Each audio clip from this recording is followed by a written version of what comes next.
Progress. Fernando. Sí, doctor. Fernando. Sí, buenas noches a todos, buenas noches, doctor. Mire, la semana esta que estamos pasando, tuve una plática con un cristiano. Dice que es cristiano, ¿no? Entonces lo correcto es decir con un sedicente cristiano. Exacto. Y nos enfrascamos en una discusión sobre que él dice que nosotros los católicos fuimos fundados por el emperador Constantino. Qué divertido. Ese es el tema de la próxima sesión, por cierto. Exacto. Entonces, pues yo le cité el Evangelio donde dice Cristo quién fundó la iglesia y lo que significa católico. Católico es universal y que la historia que él conoce está, ¿se dice tergiversada? Tergiversada, muy correcto. Sí, y que necesitaba estudiar un poco más eso. No encontré un texto donde viene eso, y la primera pregunta es si me puede dar usted un texto para recomendárselo y que lo estudie él. Segundo, a ver, espérame tantito. Ajá. Pues nada menos que la palabra de Cristo, y la va a encontrar en los 4 evangelios. Ajá. En el momento, lo puedes buscar en la red y te lo da de modo instantáneo, en el momento en el cual Cristo le dice a Pedro, Sí. ¿tú me amas, Pedro? Sí, Señor, yo te amo. ¿Tú me amas, Pedro? Sí, Señor, yo te amo. Y por tercera vez, ¿tú me amas, Pedro? Sí, Señor, yo te amo. Porque solo tú tienes palabras de vida eterna. Y Cristo le dice, tú eres Pedro, Cefas, en griego piedra, Cefas, tú eres Cefas, tú eres piedra, y sobre esta piedra edificaré mi iglesia, y las puertas del infierno no prevalecerán. En ese momento, Cristo funda su iglesia y tenemos al primer papa. Sí, él le expliqué eso, doctor, exactamente, pero él lo refiere a que esa piedra es el mismo Jesús. Y le dije, no, es Pedro el que le está haciendo como cimiento, como piedra. No, dice él, sí, y sobre esta piedra y se señala a sí mismo, dice, le digo, no, eso tú lo entiendes no, así. Bueno, pues qué manera tan esquizofrénica de interpretar la realidad, qué bárbaro. Exacto, ya me estaba enojando, ¿verdad? No, pues es que es indignante. Exacto. Es que tú, Pedro, tú eres piedra y sobre esta piedra. Le dije, checa el Evangelio, dice tú. Exacto, exactamente lo que usted le dijo. Y segundo, empezó a hablarme de Constantino. Sí, que con el Papa en un concilio, el Silvestre, el Papa Silvestre, allí fundaron la Iglesia Católica y les dije, le digo, no, estás equivocado. Ponte a estudiar esa parte, le digo, no es cierto, y los que te dijeron eso, te mintieron. Yo estuve buscando un texto de historia de Constantino para que viera por qué él lo hizo pues que la religión oficial fuera la cristiana, la católica, y para que lo estudiara bien. Él reniega de los padres, estuvo en el seminario, salió renegando de los padres porque dice que son unos mentirosos, porque dice que la Virgen María es virgen y que no tuvieron hermanos, y sí tuvieron hermanos, y que la Virgen no tuvo relaciones, o sea, una sarta de cosas que digo, no, bueno, digo, ¿sabes qué? Es para platicar más tranquilo, les digo, hasta ahí dejamos la conversación. Y tengo varios compañeros que piensan igual que él, que son cristianos. Otra de las cosas que le digo, mira, tú estás equivocado, ¿por qué? Porque no tienes la Eucaristía, no tienes los sacramentos, no tienes muchas cosas que instituyó Jesucristo. Pero él empieza a sacarme un montón de argumentos, pero que son puras mentiras. Y son como para sentarse con él o cada uno de ellos y explicarlas.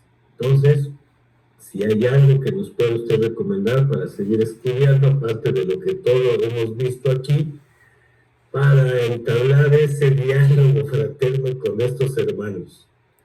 Bueno, pues yo les voy a recomendar un libro que voy a difundir al ratito o mañana, que se llama ¿Por qué soy católico y pienso seguirlo siendo? ¿Por qué soy católico y pienso seguirlo siendo? Es un libro contundente. Se necesita estar enfermo de la mente para que una vez leído no se acepte. Se necesita estar poseído literalmente por el demonio de la ignorancia y de la tosudez, de la contumacia en el error, para que una vez leído ese libro sigan diciendo semejantes patrañas. Andrea Medina comenta, es hermoso ese libro. Sí, ella ya lo tiene, Víctor también. Es buenísimo ese libro, muy simple de leer, correctísimo. Así que va a estar al alcance de todos.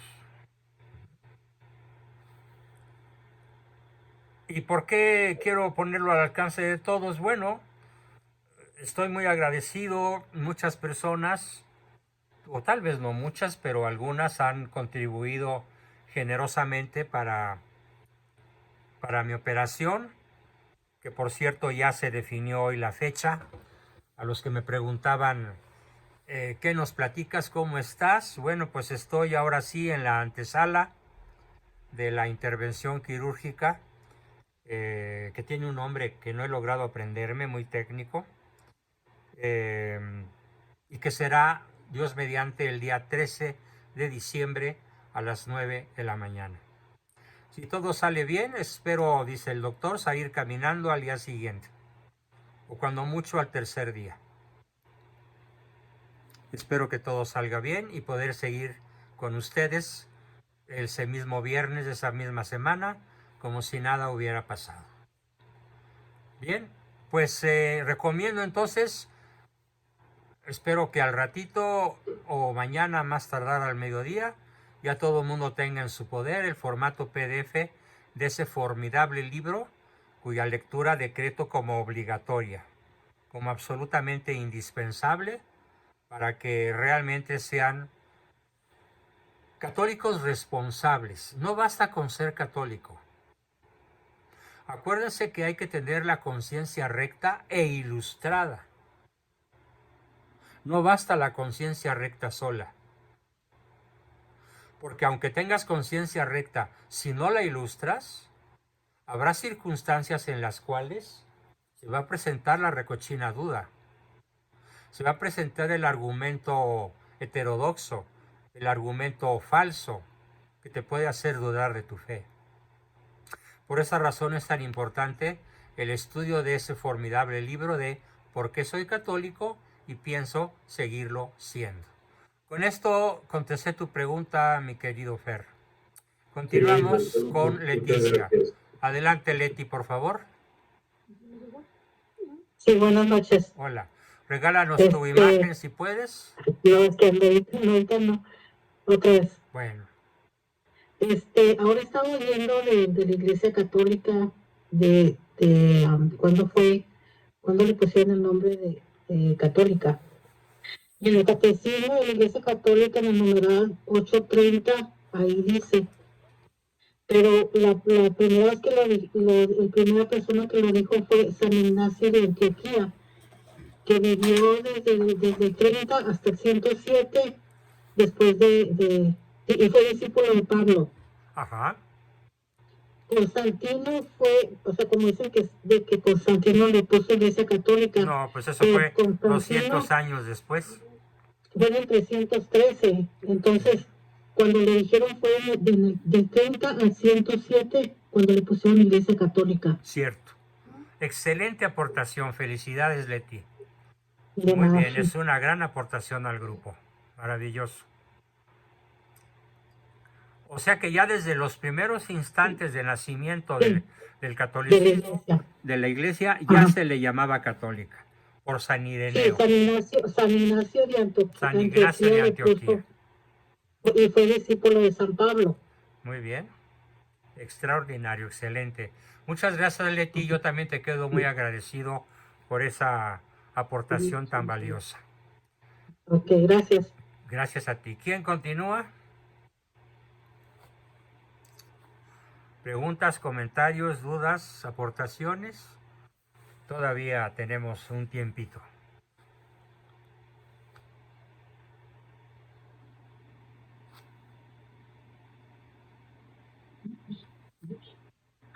Andrea, adelante, Andrea. Sí, profesor, buenas noches. Mencionó que hasta finales del siglo XVIII la cristiandad se expandió, ¿no? Y Fue estaba derrotada. La cristiandad como tal fue derrotada. Fue borrada de la faz de la tierra. hasta el siglo XVIII. O sea, a partir del siglo XVIII. A fines del siglo XVIII con la Revolución Francesa. Francés. Y Ya, y la instalación en todos los gobiernos del mundo del Estado laico. ya. Y antes imperaba el catolicismo, El ¿no? catolicismo era la religión de Estado. O sea, Y el dijo, Estado era católico. ya, y dijo que estaba dividido en el Imperio Sacro Romano. Bueno, el Imperio Romano se dividió en dos por Dos. Ajá, razones eso quería preguntar. de Y extensión territorial. Era ya. imposible que un solo emperador gobernara Oriente y Occidente. Y Y, el occidente está incluido hasta España, bueno, que creo que no bueno, se llamaba España todavía, imagínate, ¿no? si conoces un poco de geografía, te voy Ujú. a remitir a la puntita donde termina Turquía. Ya. En Turquía, hacia la derecha, empieza Ujú. Asia Ajá. Menor. Y de Turquía, donde termina Turquía, hacia la izquierda, es Occidente. Ujú. Y está Ya. separado, Turquía está separada de Occidente por un canal muy estrecho, pero navegable, que se llama el Mar del Bósforo. Entonces, el Bósforo, el estrecho del Bósforo, fue el que separó al Imperio Romano de Occidente del Imperio Ya. Romano de Oriente. El Imperio Romano de Occidente siguió con capital en Roma. Ya. Y el Imperio Romano de ¿Quién sería Oriente, Constantinopla? con Constantinopla o Bizancio, que hoy se llama Istambul, porque así la bautizaron o la rebautizaron los turcos, que la tomaron en el año 1453, literalmente a cañonazos. Ya, los turcos. Desde entonces Turquía es turca y los católicos no son más que un 0.03% de la población.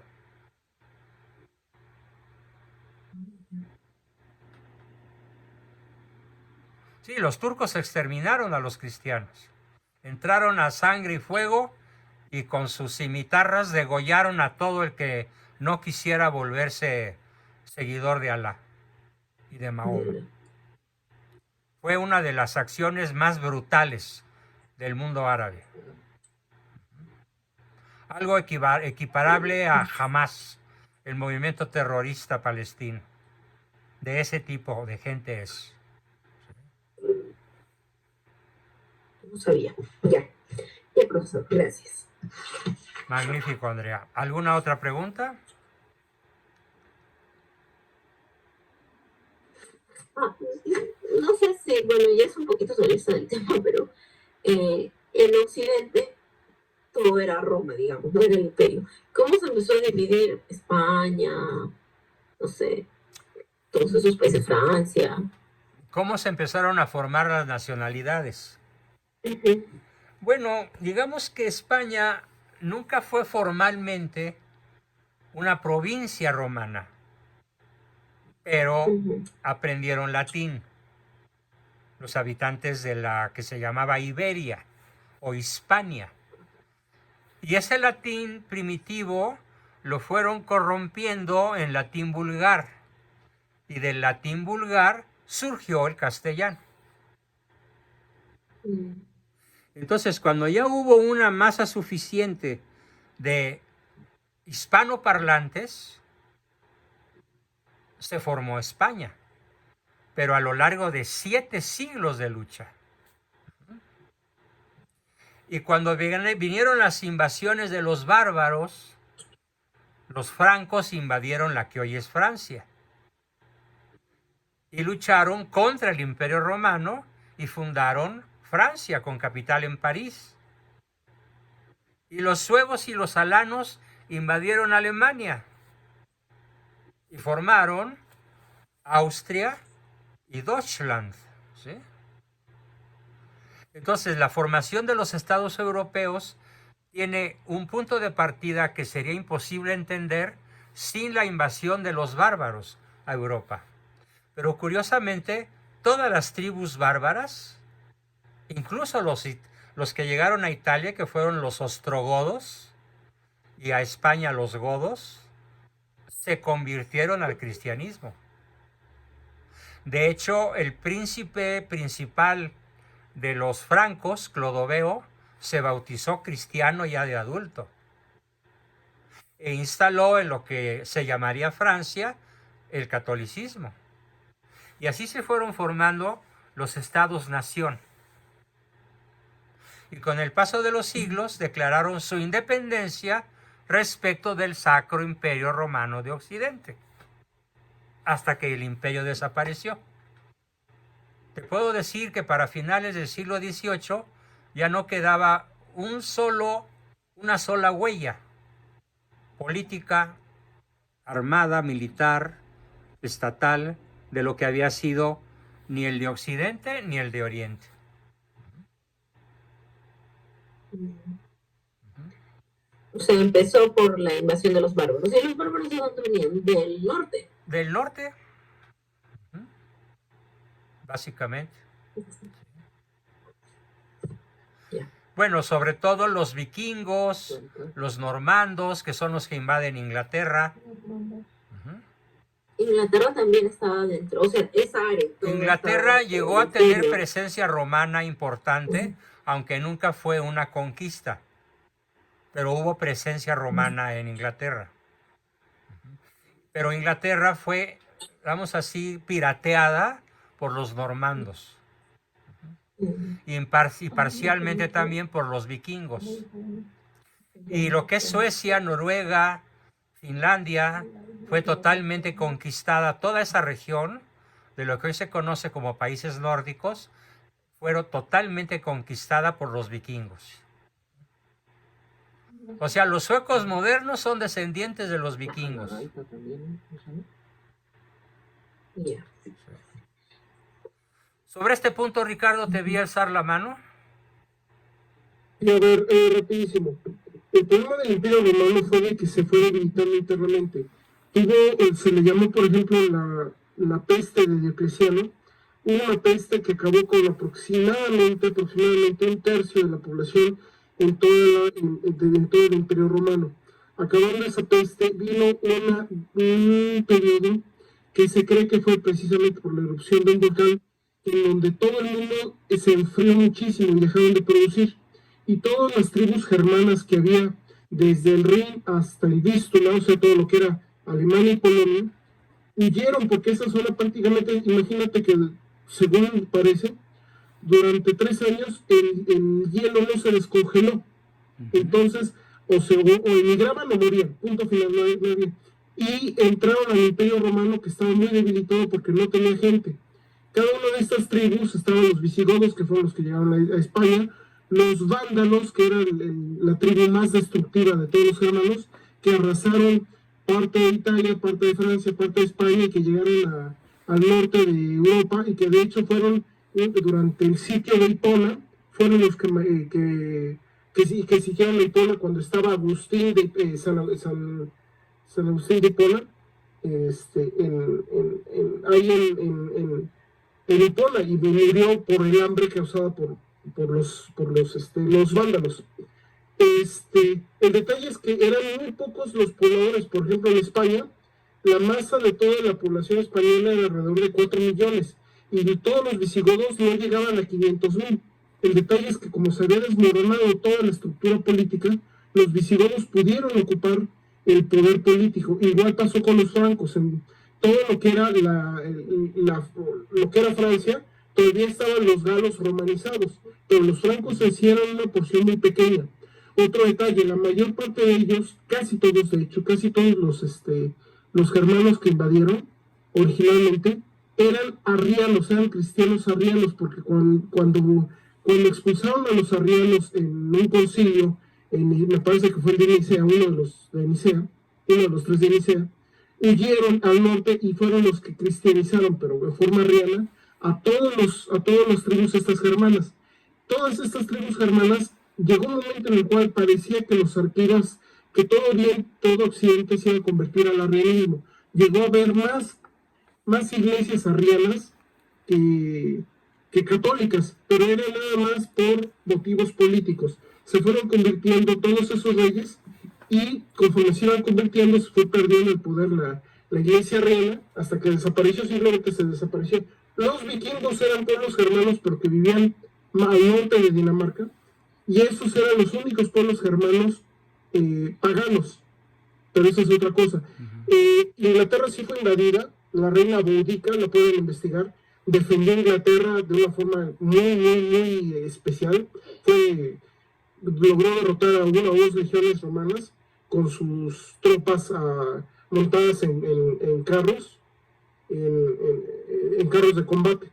Pero bueno, fue derrotada y se pacificó, y toda esa Inglaterra romana, que eran celtas pero romanizados, vivió una época de paz y esplendor impresionante, y ellos fueron los que repartieron el cristianismo a Escocia y a Irlanda.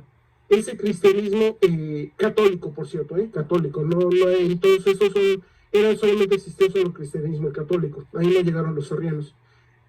Cuando llegaron los vikingos, en Francia se convirtieron en normandos, porque el rey francés dijo: me estás haciendo demasiados destrozos, mejor te nombro conde aquí, y tú proteges de los demás vikingos. Y el normando que yo dijo: perfecto, me das tierras, pues sí, así sí te obedezco. Y ellos fueron los que invadieron después a la Inglaterra. Habían sufrido pequeñas invasiones sajonas, la Inglaterra celta había sajonas, pero igualmente eran muy poquitos. Los sajones también eran cristianos que se convirtieron arrianos, que se convirtieron al catolicismo. Y eran, ahora sí que eran muy poquitos. La población celta en Inglaterra dominaba, creo que 5-1 a los sajones. De hecho, el rey Arturo parece ser que fue mítico, algún mítico guerrero que defendió a Inglaterra de los sajones, precisamente. Pero bueno, ya estaban aceptados cuando vinieron los normandos, primos de los sajones, y destruyeron todo eso. Lo mismo sucedió en otras partes de todo lo que era el antiguo Imperio Romano. En Italia fueron los ostrogodos. Cuando vinieron los ostrogodos, todavía estaba el último emperador romano, pero era más un título que realmente no tenía poder sobre nada. Así de plano, no tenía poder sobre nada. Y entonces el rey ostrogodo tumbó al último emperador romano, Rómulo II, creo que se llamaba. No, el último emperador, Ricardo, el último emperador romano se llamó Rómulo Augustulo. Rómulo Augustulo, el último emperador. Sí. Gracias por la corrección.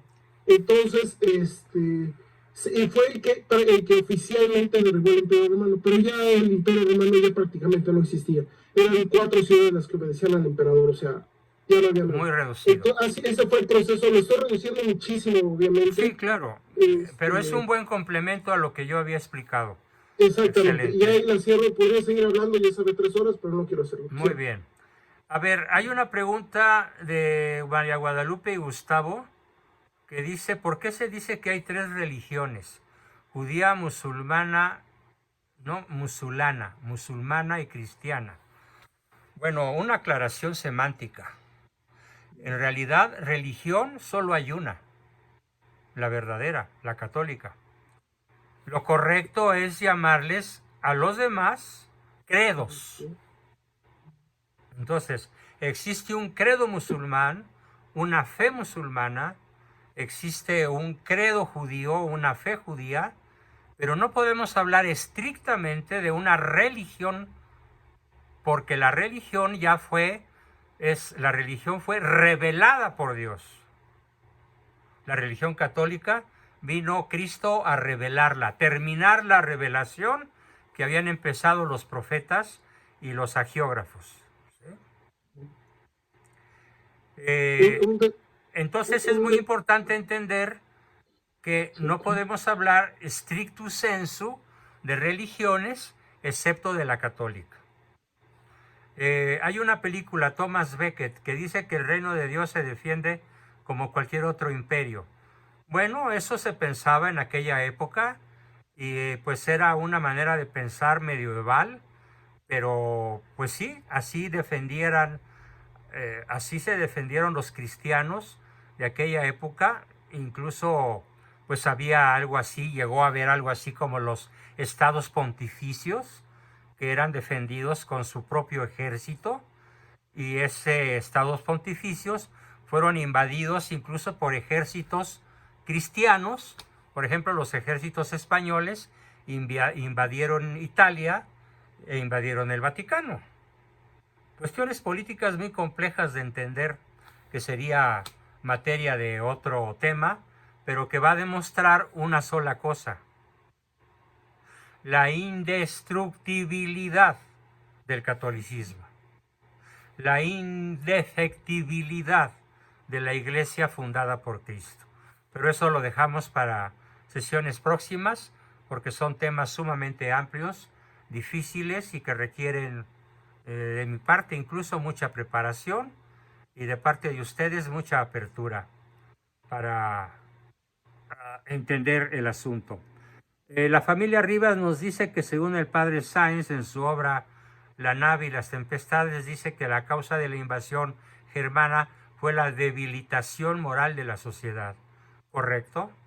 Sí, llegó un momento, incluso hay varios historiadores que lo mencionan, llegó un momento en el cual los soldados romanos que defendían las fronteras del imperio estaban más ocupados de depilarse las piernas o la barba y de vestirse con hermosura y elegancia y de participar en desfiles de modas o de visitar a la prostituta o al prostituto más famoso de la región que de defender las fronteras.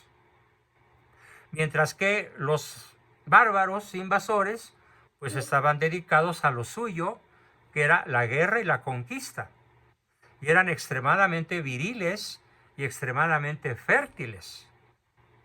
Todo lo contrario de lo que la decadente Roma había llegado desgraciadamente a ser. Con eso contesto el comentario de la familia Rivas. Lo mismo que ya contesté la pregunta de Lupita y de Gustavo. Gracias, Claudia, por el rezar, porque me estés deseando éxito en mi operación, y a Estela, buen día, por hablar de que habrá muchos rosarios para que pueda estar con ustedes unos 20 años más. Bien, María Teresa, la última participante, adelante. Buenas noches, doctor.